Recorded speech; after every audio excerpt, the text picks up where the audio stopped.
Seorang wanita menangis sesenggukan gara-gara pemecatan Shin Tae-yong viral di media sosial, Rabu, 8 Januari 2024. Video viral wanita menangis sesenggukan ini beredar di media sosial, salah satunya diunggah oleh akun _ID. Momen wanita menangis ini terjadi di sebuah ruangan kantor. Wanita berkurung biru gelap itu duduk di depan sebuah meja. Di meja itu terlihat sebuah laptop menyala dan sebuah tempat tisu.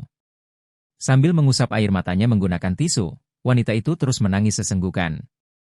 Terdengar beberapa suara wanita yang mencoba menenangkan wanita yang terus menangis tersebut. Ada pula suara wanita di belakang kamera justru tertawa melihat wanita berkerudung biru gelap itu menangis sesenggukan. Wanita yang menangis itu mengucapkan beberapa kalimat.